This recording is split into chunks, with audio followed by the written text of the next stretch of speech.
Who or what is the biggest threat to the UK? There's all sorts going on at the moment. Donald Trump doubling down on his assessment of US airstrikes on Iranian nuclear facilities over the weekend, claiming virtual obliteration. This was contradicted by a Pentagon leak. I mean, how the heck does that even happen, by the way? A Pentagon leak.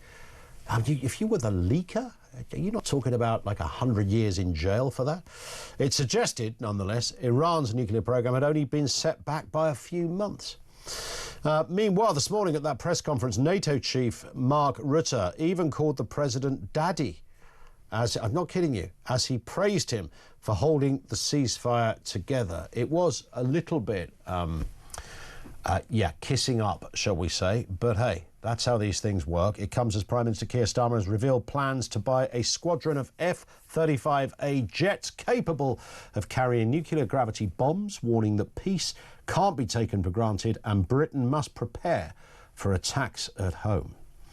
Lots of voices to talk to, but first, our friend Philip Ingram, MBE, former senior military intelligence officer. Philip, good afternoon to you. Good afternoon, Ian. Always good to speak. Listen, you've been around this world of security and all that goes with it for many, many years. Do you sense, and bearing in mind we're talking about things that haven't happened since the Cold War, do you sense that we're in a very specific place, a precarious place? Where are we now? We're in an extremely precarious place. I've been at this game for over 40 years, and it wasn't until about 2 years ago I could see a clear path to a global conflict. And unfortunately, everything that's happened over the last 2 years hasn't taken us away from that. It's given more paths and put us slightly closer to that potentially happening. So we live in exceptionally dangerous times, and the only way to help deter it is to improve our military capability as quickly as possible so that people don't want to take things to the next level. Yeah. And when the UK government says we should actively prepare for a direct attack on British soil. Now, I know saying it could be argued it's just a responsibility of government to give you worst case scenarios. But what do you think they mean by that? Who are they talking about, Philip? Well, I think they're talking about everyone, and it's the machinery of government and all the rest of it. If we look at what happened during the COVID crisis, the pandemic, there's the national threat assessment, and then that goes down to local threat assessments that are run by what are called local resilience forums.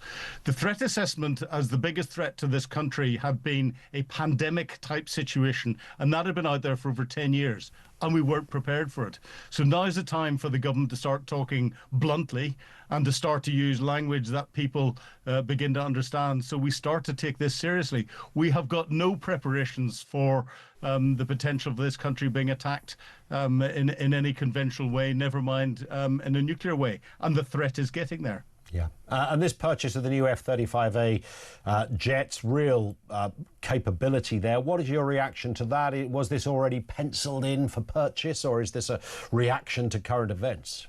We're in another game of soundbite politics. The F-35, the A will replace some of the Bs that they were already buying. The Bs are the ones that have got short takeoff and vertical landing, so can operate from the carriers. The As can't, but they've got a slightly longer range.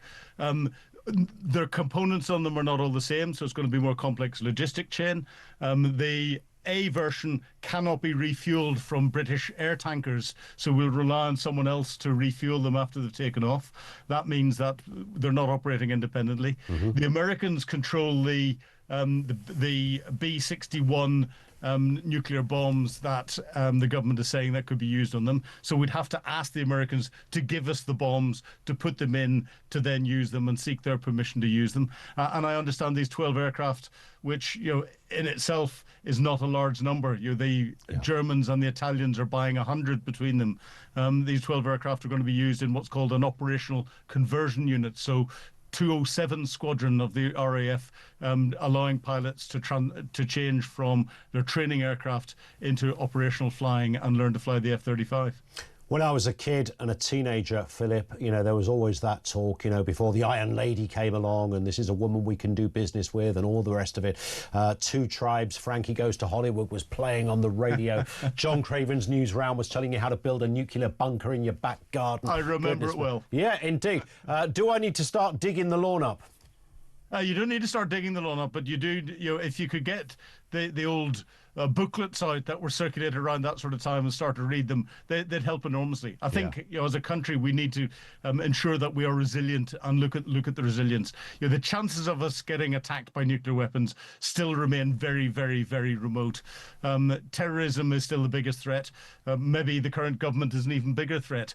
But we have to be prepared, and we have to think about it, and we have to recognise that to deal with this properly and to mitigate it properly, we're going to have to dip in our pockets. It may mean some more taxes. Philip, always good to have you on. Thank you, Philip Ingram, MBE, former senior military intelligence officer. Let's get a word on this from Dr. Becky Alexis-Martin, nuclear warfare expert and author of Disarming Doomsday. Becky, good afternoon to you.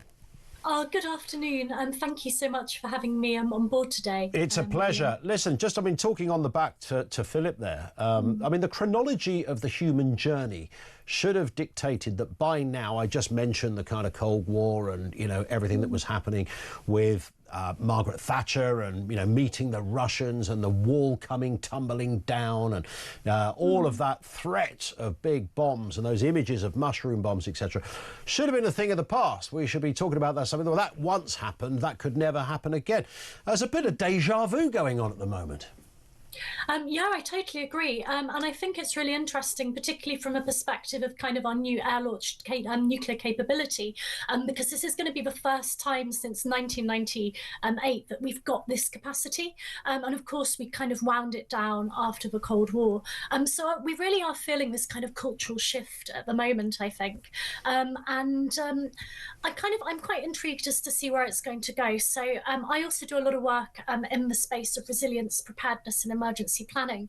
And it was very noticeable this year that our new critical risk register kind of highlighted geopolitical risks alongside kind of the more traditional kind of threats like pandemics as something that we should be thinking about. Wow. So I think we've got a lot to kind of consider. And I think in the light of kind of this new report, obviously arguing that we need to be prepared, it's just an extension of existing resilience strategy that we have. As your other guest rightly mentioned, we've got local resilience forums, we've got community resilience plans, but as individuals, we are not prepared. And it's really intriguing because if you look at Sweden, if you look at Finland, if you look at France, these three nation states, they have like community preparedness and individual preparedness for these particular, for issues of potential warfare, where the community is kind of aware but not, prepping or, becoming survivalists, but just kind of sensibly prepared. You talk about disarming doomsday. Where are we on that scenario? Does the threat just change, or does it kind of modify? What is it kind of ever changing in the sense that, okay, we're in this position, 6 o'clock 2 days ago in the evening, I thought we're about to have World War III. I thought World War III has just begun when Iran responded to those attacks on their nuclear capabilities by firing off missiles to American territory. And then, like 20 minutes later, Trump comes on the telly and goes, don't worry, it's all over, everything's done, we've got a ceasefire. I thought, wow, that was the quickest World War III ever. Yeah, we're living in strange times, aren't we? I would argue that the nuclear threat hasn't increased dramatically in the last couple of days. It's kind of a story between spaces. So Donald Trump, obviously, he's a very bombastic leader and he's very opinionated.